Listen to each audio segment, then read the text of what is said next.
You guys want to see something funny? SmackDown on SF1 kicks off with the US title invitational fatal 4-way. Who ya got? Cameron Grimes 3%, Sheamus 6%, Rey Mysterio 9%, 82% goes to LA Knight. Yeah, nope. Our boy Triple H with that F them fans. I know what you guys are thinking. LA Knight is buried. And I know what you mean. I understand how you feel. I was actually shocked as well.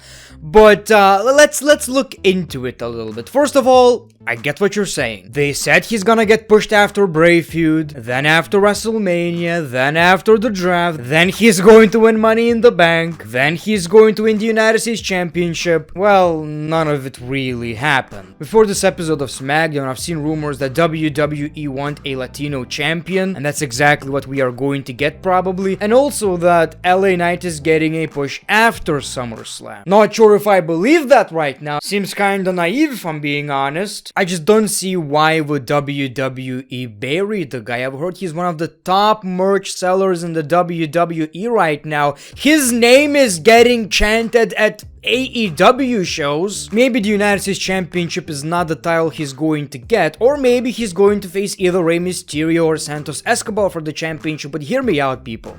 What a big missed opportunity. Austin Theory, one of the most hated WWE heels, versus LA Knight, one of the most beloved WWE stars right now. Imagine the boos Austin Theory would get. The heat he would receive would be absolutely unbelievable. So yeah, that's a bit of a missed opportunity. So quite a lot happened on this episode of SmackDown, but first, a word from our sponsor. This video is sponsored by Wrestling GM, where you can actually prove that you can book it better. Wrestling GM is the best wrestling simulation game in the world. The only game where you can be a business owner, TV show writer, and universe creator at the same time. Pick who fights, who becomes champion, manage each wrestler's career, write your own storylines and feuds, and even create your own wrestlers and companies. Find out why 250k plus players continually keep playing Wrestling GM. The game is very deep and the opportunities to play it are endless. It is the perfect mix of creativity and strategy. You can control and create all the outcomes within the game. I also played this game before on my channel. The playlist of Wrestling GM series is in the description below. Wrestling GM is available on all iOS and Android devices, and there's a link to download the game in the description below. Welcome back to another episode of Greatness of SmackDown. The show kicks off with the Bloodline arriving to the arena. Then we see Austin Theory on commentary, and it was time for the WWE United States Championship Invitational Fatal 4-Way match. Rey versus Sheamus versus Cameron Grimes versus LA Knight. LA Knight was the only one with a microphone right here, and the crowd went nuts as usual. Let me talk to you. He says SummerSlam is right around the corner. It's called the biggest party of the summer. Yeah. He wants to go to a party that involves him taking the United States Championship. And all these men will go down one by one. They'll be saying his name. LA Knight. Yeah.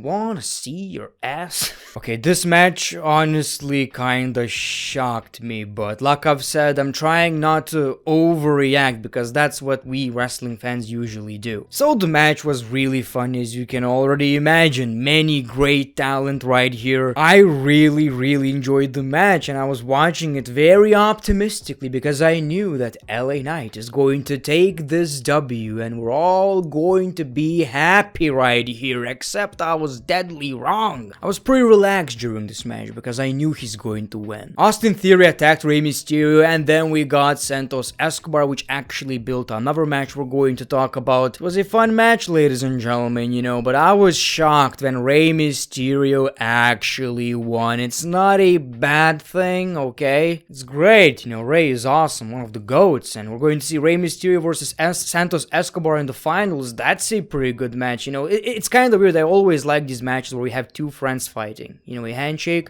and then we know there's not gonna be any BS, just one-on-one, mano a mano. Is that how they say it? So that's great, but at the same time, it kinda sucks. It kinda sucks. LA Knight is probably not gonna be at SummerSlam again, and that's just, I don't know what's your excuse, man. Give him any match. Anything. It's worth it just for the crowd. Also, during this show, we saw a lot of NXT talent. I'm not even sure why. I honestly have no idea, but considering Dominic won the NXT Championship, maybe WWE wanna bring, more eyes to the product. By the way, Dominic was actually on the show, and he actually explained why he's on SmackDown. I know it doesn't make any sense, but at least we got an explanation, right? He basically said he wants to show his father what he achieved, and he is a champion of the whole North America and everything basically, and Rey Mysterio is going to be a champion just of the United States. It's just confusing, whatever the case may be. We got an explanation. We got Butch and he wants a match. Well, Dominic is not ready, the championship is not polished, and he doesn't have his gear, and nobody's here to make the match official, but there is Shawn Michaels, and Shawn Michaels makes this match official right here. I don't know, man, say what you will. I love the fact that Dominic Mysterio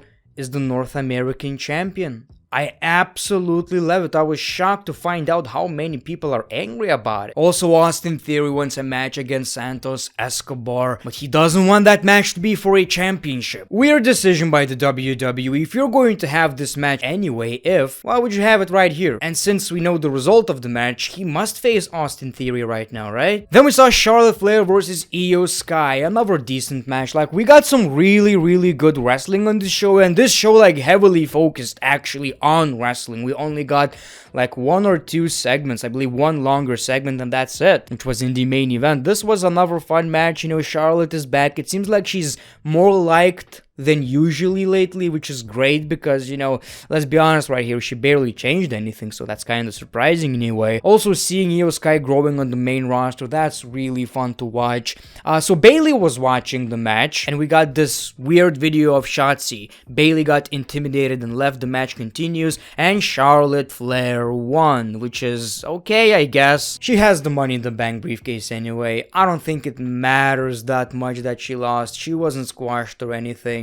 It's not that big of a deal, and that was basically your match. And like I've said, this show heavily focused on wrestling. Another pretty good match, Austin Theory versus Santos Escobar. It seems like Santos Escobar is really getting that push, and I'm happy to see it. It's just also kind of weird when you look at it, LA Knight is getting all these crowd reactions for whatever reason. He's not getting pushed. Santos Escobar, he's awesome, he's great, he's liked, but for whatever reason they chose him, is how you could interpret that. Like I've said, I think we're just overreacting. I think WWE probably have big plans for LA Knight, so maybe the United States Championship is not in the plans. Maybe something else. Maybe something bigger. You know what I would like to see? LA Knight versus Logan Paul. I know. Okay, look me in the eye. It's okay. Put down the keyboard. Put down the keyboard. Don't leave the hate comment. Don't leave hate comments. Don't say anything. I just want to see the match. Put down the keyboards. Breathe in, breathe out. LA Knight, Logan Paul. Crowd reactions. Boy. Yes, please. So yes, Santos Escobar won the match right here, which is really weird because that probably means he's winning against Rey Mysterio, right? We'll see what happens, but it's pretty interesting. I'm more excited about Rey Mysterio versus Santos Escobar than the eventual match against Austin Theory. Another match. Then we got the North American Championship, the first defense in Dominic's championship title reign against Butch, so it's good. So this was fun. We got pretty deadly. This was the best thing they've done on the main roster, in my opinion, in a wheelchair, even though his shoulder is injured, but then, he magically healed. I'm telling you, this was the best thing they've did so far. And of course, you get the idea. Rhea Ripley helps Dominic to win again. I've seen comments in my videos. People saying, you mean he cheated? He didn't win the championship. You mean he stole the championship? No, I mean wrestling's fake.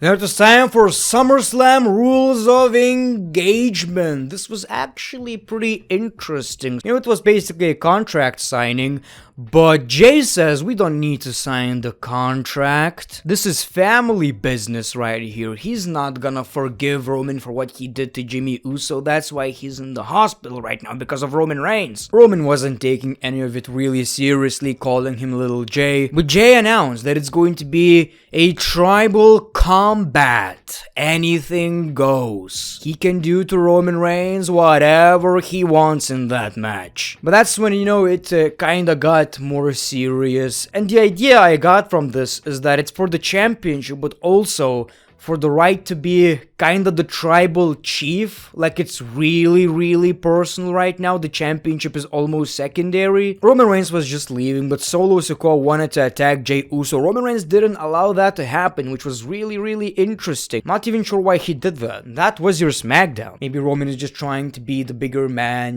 Maybe he just wants to, settle this at SummerSlam. They don't need to fight anymore. It's happening anyway. And yeah, man, that was your SmackDown. That was the only segment, I believe, right? Most of it were matches. And yeah, LA Knight didn't win. That was really disappointing. But let's not start plucking our pubes out of anger. I mean, maybe it's still happening. Maybe it's still happening. If 1 week after SummerSlam we're not gonna see the LA Knight push, then we know. Let's wait. Thank you for watching. The Great One, peace, love, and hugs. It's been a pleasure.